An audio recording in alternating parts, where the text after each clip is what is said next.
Kalaulah baginda Nabi alaihi salatu wassalam yang diajar langsung oleh Allah, yang berikan dia ilmu langsung dengan wahyu, tetap tidak bisa diterima oleh semua orang. Innallaha la yarfa'ul ilma intiza'an yantazi'uhu min qulubil ibad, walakin yarfa'ul ilma biqabdil ulama. Bahkan sebagian besar orang pada waktu itu menolak Nabi alaihi salatu wassalam. Tetapi Nabi sallallahu alaihi wasallam mengajarkan kita untuk tidak patah arang dan tidak pernah berhenti berdakwah. Allah tidak mengangkat ilmu dengan mencabutnya dari hati-hati manusia, tidak, tetapi dengan mewafatkan para ulama. Mana yang lebih afdal, ahli ibadah atau ahlul ilmi? Waalaikumsalam warahmatullahi wabarakatuh. Alhamdulillahi rabbil alamin, wassalatu wassalamu ala ashrafil anbiya'i wal mursalin wa ala alihi wa ashabihi ajma'in wattabi'ina lahum bi ihsanin ila yaumiddin. Amma ba'du, fa usi nafsi wa iyyakum ayyuhal muslimun bitaqwallahi azza wa jal, fa innahu qad fazal muttaqun. Ya ayyuhalladzina amanu taqullaha haqqa tuqatih wa la tamutunna illa wa antum muslimun. Bapak dan ibu, saudara-saudari yang dirahmati Allah SWT, dengan izin Allah SWT, subuh ini kembali kita bisa berkumpul di tempat yang berbahagia ini.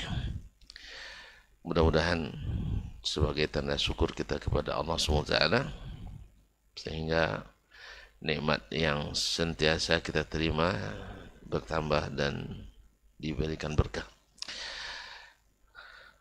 Hal itu mari kita bersyukur kepadanya. Salawat dan salam kepada Nabi alaihi salatu wassalam,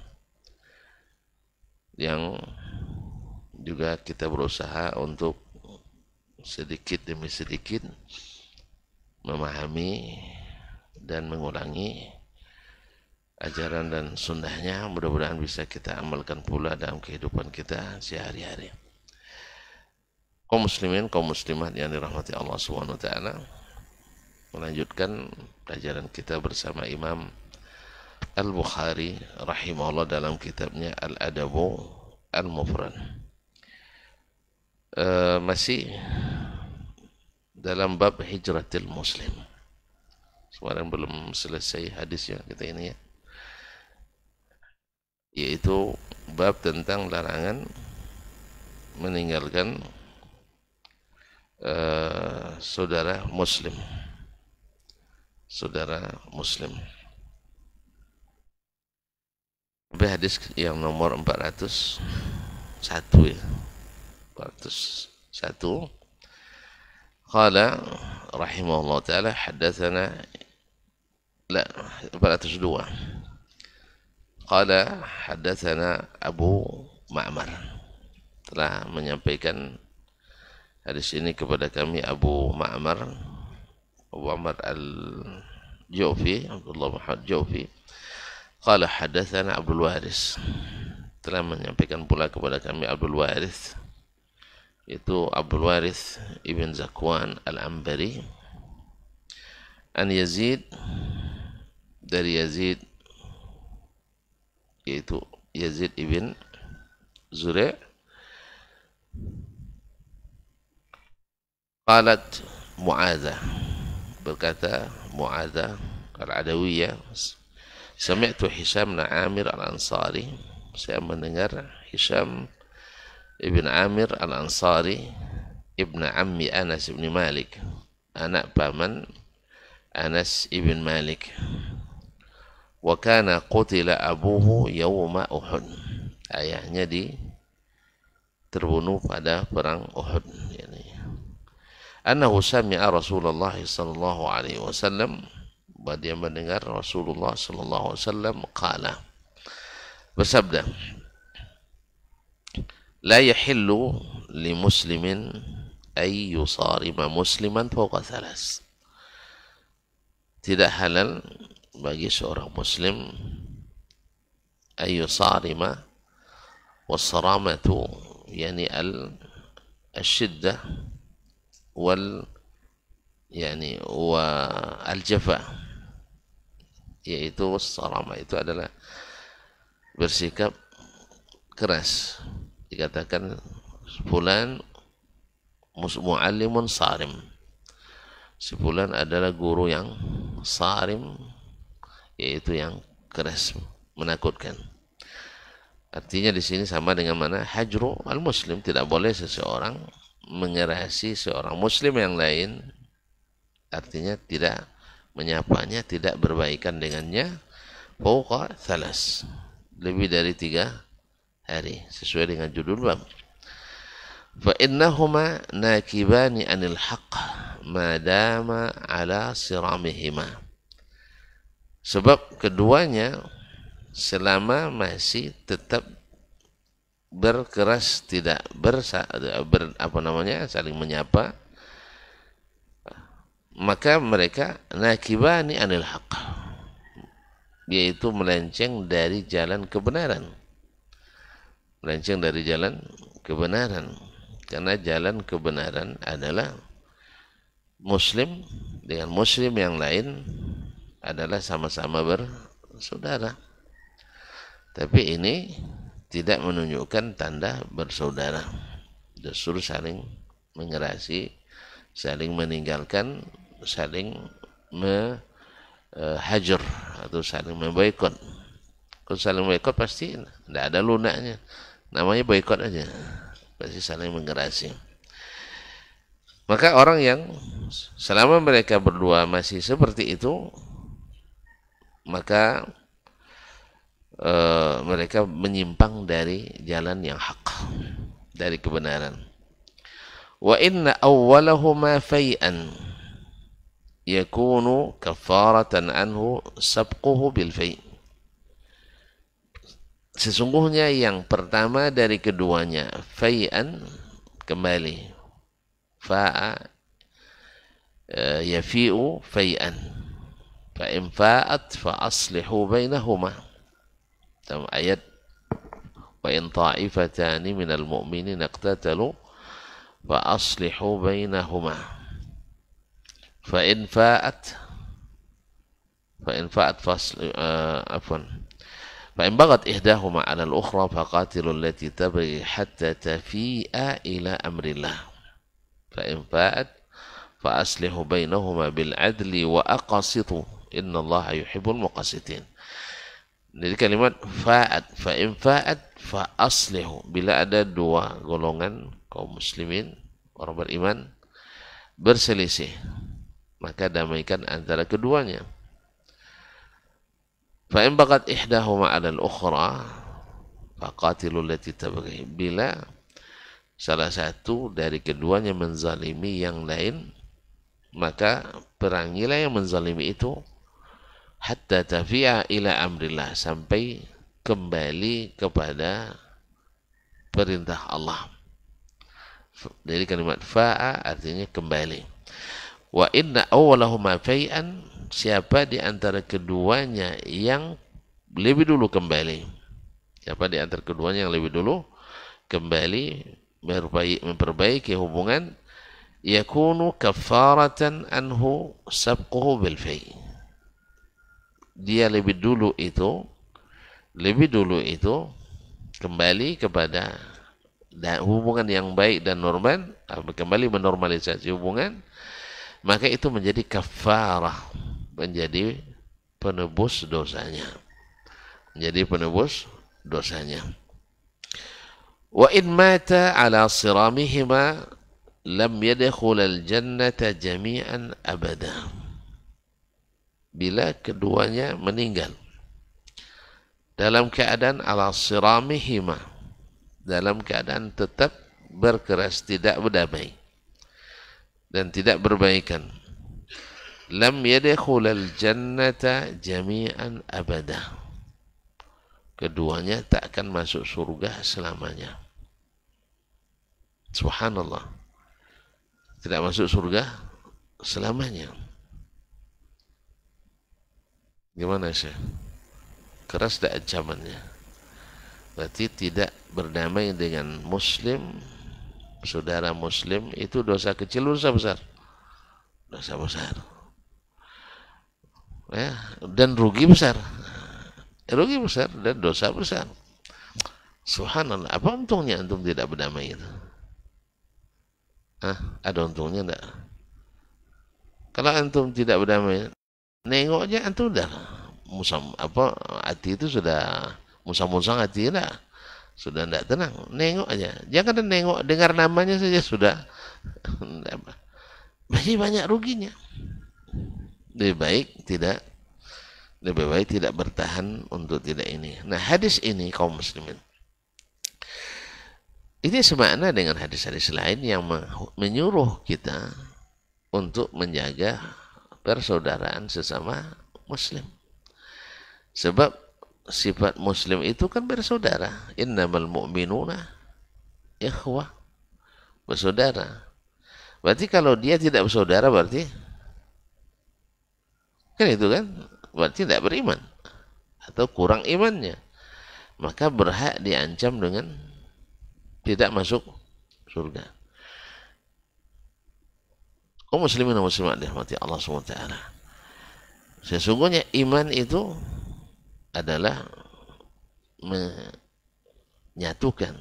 Kan dalam hadis sebelumnya juga disebut, lan innakum la tadkhuluna al-jannata hatta tu'minu. Kalian tak akan masuk surga sampai kalian beriman. Wa la tu'minu hatta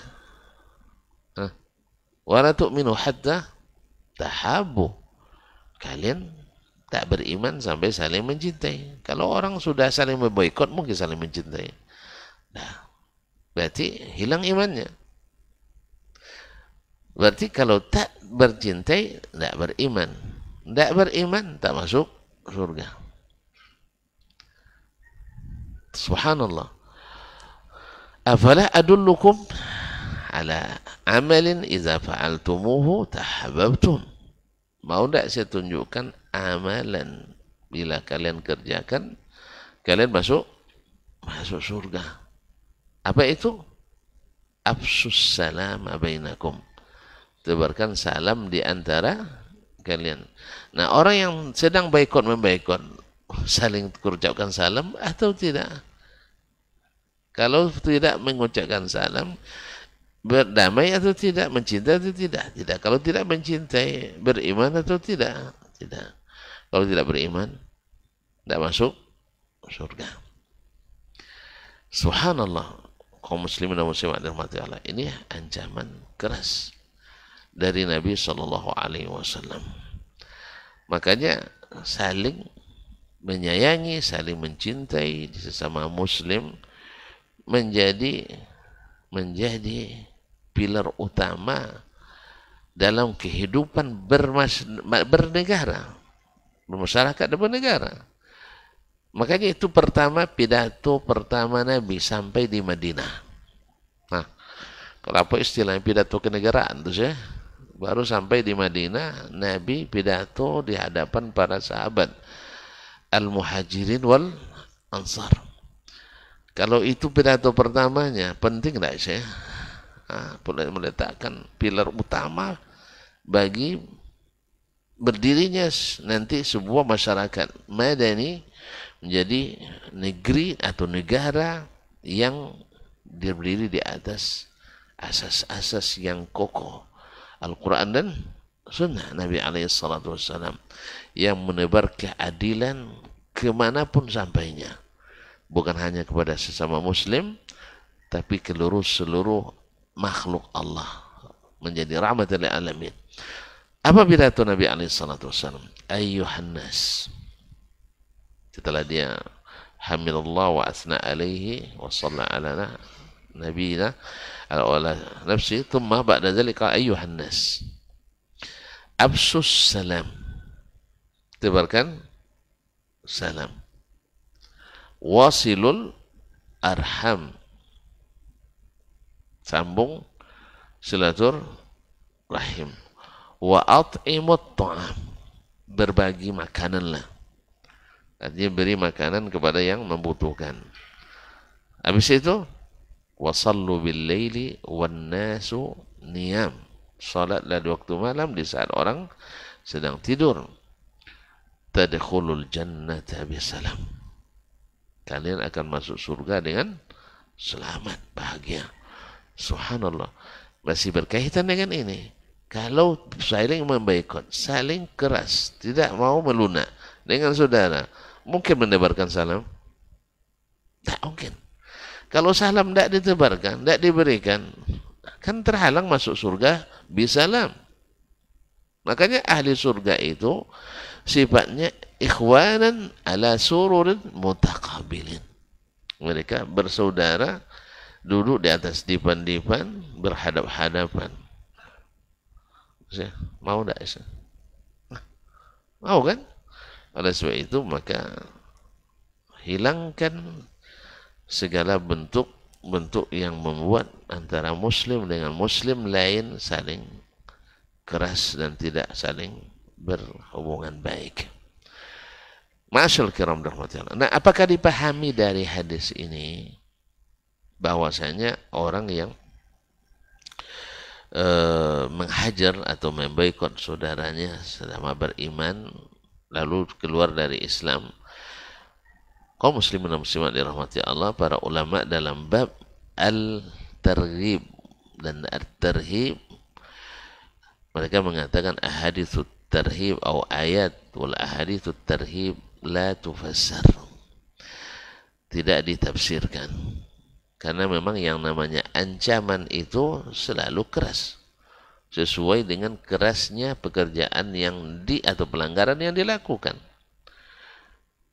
Makanya orang yang membunuh, wa may yaqtul mu'minan muta'ammidan fajaza'uhu jahannam khalidan mukhalladan fiha. Orang yang membunuh mukmin dengan sengaja, ancamannya masuk neraka jahannam, kekal selama-lamanya di situ. Lalu apakah membunuh itu membuat seorang keluar dari Islam? Apakah orang Islam yang membunuh orang Islam yang lain dikafirkan? Tidak. Lalu kenapa kekal di neraka? Makanya ulama ketika menafsirkan ini seperti disebutkan oleh Imam At-Tabari dan Ibnu Katsir dan lainnya, bahwa ini ayat termasuk ayatu at-tarhib, ayat ancaman. Ayat ancaman. Maka la tufassar, tidak ditafsirkan. Artinya supaya lebih mengenai ancaman itu. Maknanya sebagai ulama mencoba memberikan makna, artinya orang yang membunuh orang mukmin, yang membunuh orang beriman, ini tidak mungkin. Tidak mungkin. Sebab yang membunuh orang beriman itu biasanya orang kafir. Sah? Karena mukmin bersaudara. Nah, ketika dia melakukan, maka ancamannya sebenarnya berhak mendapatkan ancaman yang diberikan kepada orang kafir, yaitu kekal di neraka. Sebagian mengatakan tidak. Dia kekal di neraka dengan syarat dia menghalalkan membunuh orang beriman. Paham bedanya? Ada orang minum khamar dengan keyakinan khamar itu halal. Dan dia tahu haram. Tapi dia menghalalkannya. Apa hukumnya? Masya Allah, takfiri.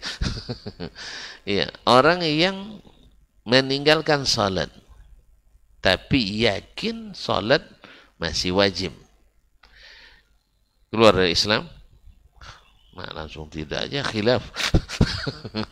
Khilaf dalam masalah ini. Nah, jumhur sebagian besar mengatakan keluar dari Islam, ya, halalkan atau tidak meninggalkan salat. Tapi kalau dia menghalalkan meninggalkan salat, tidak ada khilaf, keluar dari Islam. Makanya ketika ada siapa yang kemarin tuh yang salah seorang pentolan liberal Indonesia, Kemarin dikerjain orang ketika demo, saya tetap sholat, tapi saya tidak percaya wajibnya sholat. Kita bilang, bang, tidak usah aja sholat. Tidak usah sholat sampai meyakini wajibnya sholat. Sebab orang munafik dulu, sholat juga. Mungkin lebih rajin dari abang sholatnya. Iya kan? Orang munafik dulu imamnya Rasulullah Sallallahu Alaihi Wasallam. Pertama pula, masya Allah. Sebelum Nabi khutbah, dia yang dulu beri pengantar khutbah. Jelas ya? Salat, salat. Puasa, puasa. Haji, haji. Bahkan pergi berjihad bersama Nabi alaihissalam. Ini pergi berdemo melarang orang umat Islam. Ya, pergi berdemo mengacaukan umat Islam. Aslinya melawan orang-orang yang mengusung Islam. Jadi kata-kata tidak usah abang sholat, sia-sia. Ya tunjukkan saja abang tidak sholat, selesai masalah. Kami tahu abang tidak sholat. Nah, daripada mengatakan sholat tapi tidak meyakini wajibnya sholat. Karena tidak meyakini wajib sholat, seluruh ulama sepakat keluar dari Islam. Nah, kembali ke masalah kita. Orang yang menghalalkan membunuh orang Islam itu memang dikafirkan. Itu salah satu tafsir dari ayat tadi. Wa may yaqtul mu'minan muta'ammidan fajazaohu jahannamu khalidan fiha. Kekal di dalamnya. Sebagian mengatakan enggak. Ancaman sebenarnya dia dikekal neraka. Sebab apa? Pekerjaan mirip dengan pekerjaan orang kafir membunuh orang beriman. Tetapi Allah tidak memberikan itu karena imannya tadi. Karena imannya. Selama dia tidak menghalalkan membunuh orang mukmin. Nah, digunakan juga dengan hadis ini. Orang yang memboikot saudaranya ya lebih dari 3 hari, maka dia berhak dapat ancaman ini. Dia itu kekal di neraka. Kenapa ini disampaikan oleh Nabi alaihissalam? Supaya kita yang sedang tidak berbaikan dari sekarang berazam. Ini ancamannya luar biasa. Berarti dosanya besar. Maka saya tidak mau memboikot siapapun. Ya, memboikot siapapun. Terus orang yang tidak bertemu dengan kita apa terhitung memboikot? Tidak, ini tidak masuk.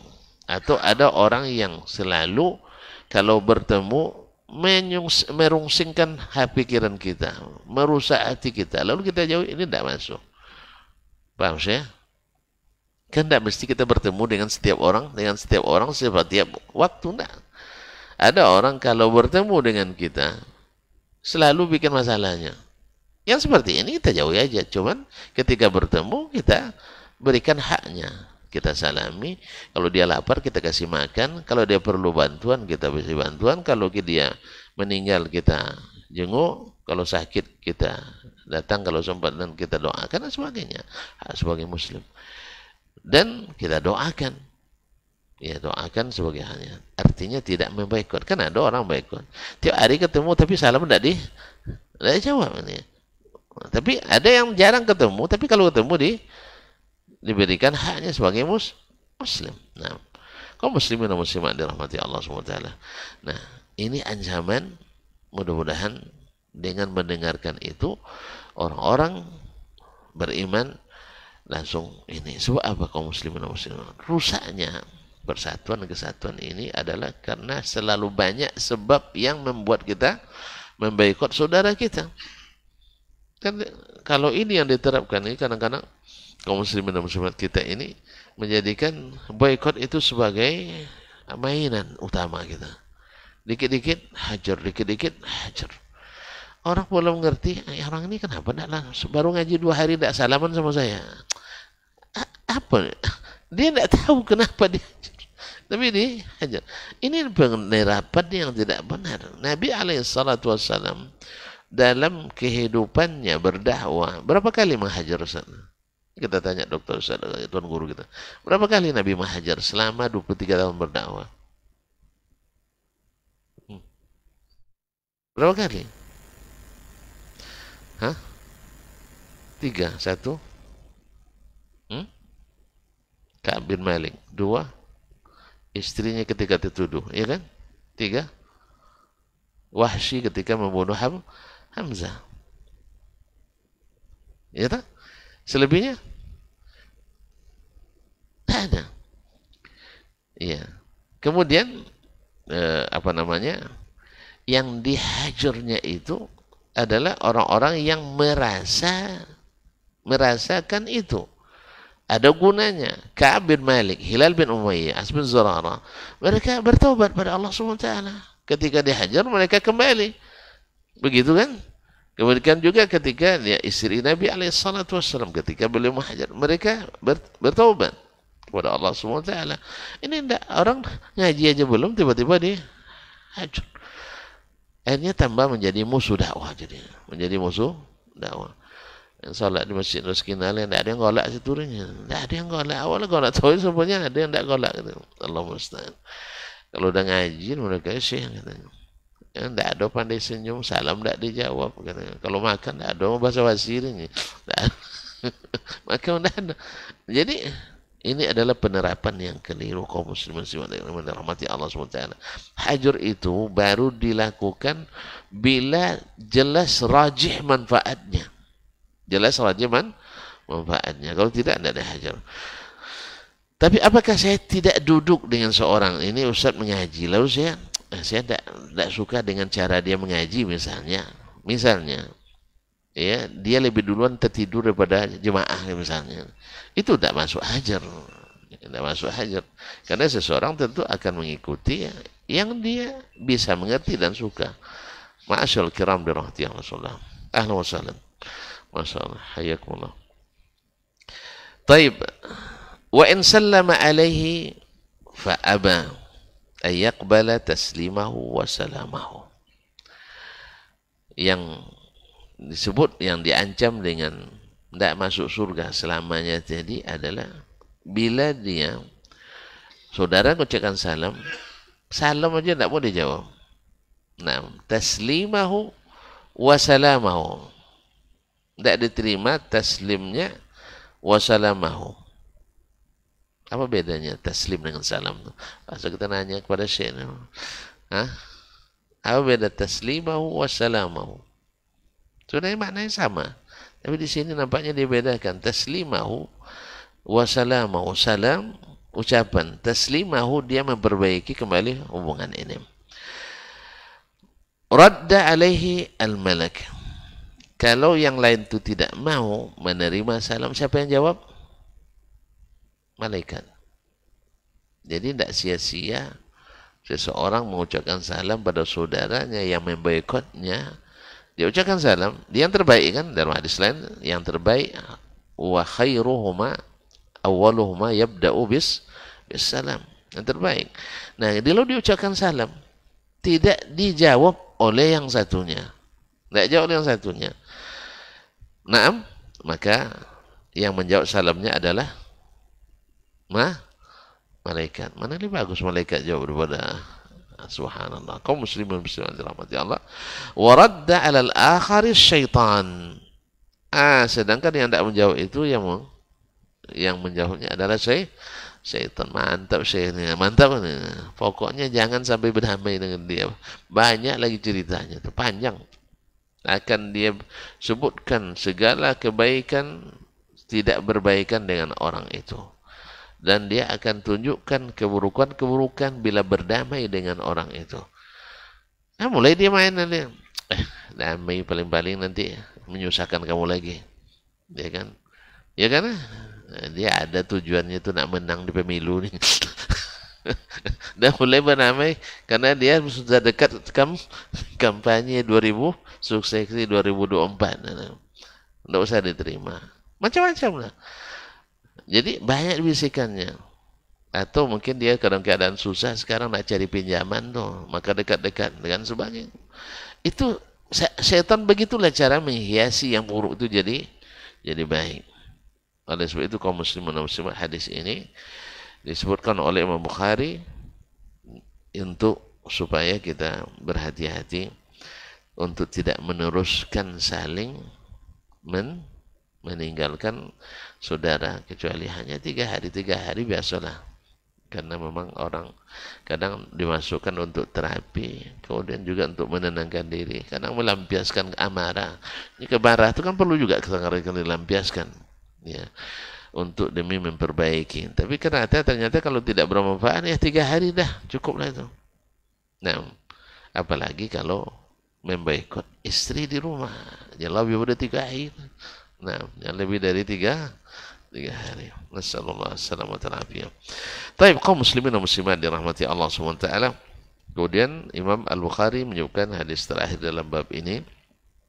Qala haddatsana Muhammad ibn Salam. Ya, Muhammad ibn Salam. Biasanya nama ini As-Salam, tapi di sini tidak. Muhammad ibn Salam Al-Bikandi. Al-Bikandi. As-Sulami Al-Bikandi qala haddatsana Abdah, telah menceritakan kepada kami hadis ini Abdah, yaitu Abdah ibn Sulaiman Al-Kufi. An Hisham ibn Urwah, dari Hisham ibn Urwah, Hisham bin Urwah ibn Zubair ibn Al-Awwam Al-Asadi. An abihi, dari bapaknya itu Urwah ibn Zubair ibn Al-Awwam Al-Asadi, salah satu dari 7 fuqaha Madinah di masa tabi'in.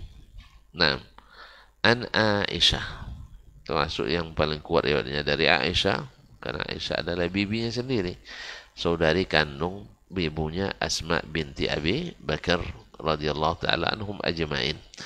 Radhiyallahu anha qalat, Aisyah berkata, qala Rasulullah sallallahu alaihi wasallam, Rasulullah sallallahu alaihi wasallam bersabda, inni la a'rifu ghadabaki wa ridhaki.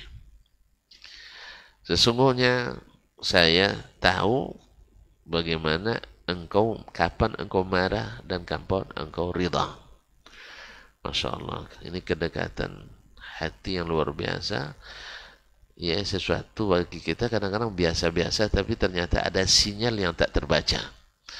Ya, ada sinyal yang tak terbaca. Tapi Nabi, Masya Allah, saya tahu seperti apa kamu marah, seperti apa kamu ridha. Ini romantis sih. Subhanallah. Qalat, dia berkata, qultu, saya tanyakan, wa kaifa ta'rifu dzalika ya Rasulullah? Bagaimana kamu bisa mendeteksi saya marah atau saya sedang ridha? Qala, bersabda Habibna sallallahu alaihi wasallam, innaki idza kunti radiyatan qulti bala wa rabbi Muhammad. Ketika engkau sedang ridha kepadaku, engkau akan berkata, benar demi Rabbnya Muhammad, demi Tuhannya Muhammad. Masya Allah. Wa idza kunti sakhitatan qulti la wa rabbi Ibrahim. Kalau engkau sedang marah kepadaku, engkau mengatakan la, demi Rabbnya Ibrahim. Dari cucu ke datuk begini, demi Rabbnya Ibrahim. Qalat, berkata dia Aisyah, qultu ajal, benar ya Rasulullah, benar itu. Lastu uhajir illa smaka, saya tidak, la uhajir, tidak menghajar, tidak memboikot kecuali namamu saja, kecuali namamu. Artinya tidak akan meninggalkan kecuali, berarti tidak ada masa-masa apa namanya, masa-masa saling cemberut, ya, tidak, cepat selesai dan cepat ininya. Kaum muslimin, kaum muslimat yang dirahmati Allah SWT, jadi Nabi bisa mendeteksi itu, yaitu kalau dia sedang marah berubah menjadi Rabbi Ibrahim, kalau dia sedang suka menyebut wa Rabbi Muhammad. Nah, kita ini barangkali ini pelajaran bagi kita para ustaz dan dai ini. Kadang-kadang ada cerita seorang ustaz, istrinya mengatakan kepada beliau, istrinya belajar bahasa Arab, Ustaz, jadi selalu marah. Iya, artinya lambat pahamnya. Apa kata istrinya? Abang lo ngajar, saya tengok di pondok dado marah-marah katanya. Tapi kalau saya sedih kok Suka marah. Apa sebab? Kalau gitu ayolah ke pondok, masuk daftar di situ. Apa sebab? Karena di sana muridnya ramai. Ini tidak dapat, ya ini dapat. Di sini muridnya satu. Jadi tidak ada penawarnya. Tidak ada penawarnya. Langsung pas tidak dapat diulang 2 kali 3 kali tidak paham juga, itu marah lagi. Nah, jadi itulah kadang-kadang istri kita lebih suka belajar pada ustadz yang lain. Ini perlu juga murajaah gitu itu. Apa sebabnya? Ya sih? Nah, mungkin metodologi kita yang kurang pas bagi dia. Dia suka yang pendek-pendek, awak ceramahnya panjang-panjang. Jelas? Dia sukanya yang praktis-praktis dan sistematis, awak siniasnya berbelit. Misalnya. Atau sukanya pelajaran sirah nabawiyah, awak belajarnya ulumul hadis, ilmu rijal misalnya, dan sebagainya. Ma'asyiral kiram dirahmati Allah SWT. Jadi ketika perkataan kita atau kajian kita ditinggalkan oleh orang terdekat dengan kita, ini juga menjadi bahan introspeksi bagi kita. Mungkin cara kita berlaku mungkin ada yang tidak pas, sebab Nabi SAW mengajarkan ini, terlihat langsung olehnya, terbaca olehnya. Sebagaimana juga kaum muslimin dan muslimat dirahmati orang-orang saleh dulu, seperti yang diceritakan oleh Asy-Sya'bi atau Al-Auza'i rahmatullahi alal jami'. Mereka kalau berbuat dosa terlihat berubah perangai istrinya, berubah perangai hewan tunggangannya. Masya Allah, awak pun udah berubah, tidak juga terasa pelanggaran kita. Allah musta'an. Nasallallahu alaihi wasallam. Jadi kaum muslimin dan muslimat, hadis yang terakhir yang disebut oleh Imam Bukhari di bab hijratul muslim ini adalah sebagai bentuk bagaimana sensitifnya tentang menjaga hubungan, khususnya dengan yang paling dekat dengan kita. Dan hadis ini sudah masyhur, diriwayatkan oleh Imam Al-Bukhari dan Muslim, dan sebagaimana orang-orang yang selalu menjaga hubungan dengan orang-orang yang terdekatnya bisa mendeteksi hal-hal yang sangat-sangat kecil sama sekali yang mungkin tidak terlihat oleh yang lain. Tapi barangkali sampai di sini pertemuan kita hari ini. Nah, mudah-mudahan bisa kita sambung kembali pada pertemuan berikutnya. Wabillahi taufik wal hidayah. Wassubhanakallahumma bihamdik asyhadu an la ilaha illa anta astaghfiruka wa atubu ilaik. Wassalamualaikum warahmatullahi wabarakatuh.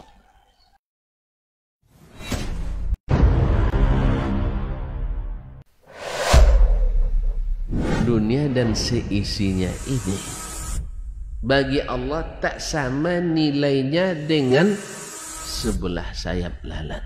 Barang siapa yang beramal untuk akhiratnya, Allah akan cukupkan baginya urusan dunia. Sayati zamanun 'alan nasi as-sabiru fihim qalqabit al-jamarah.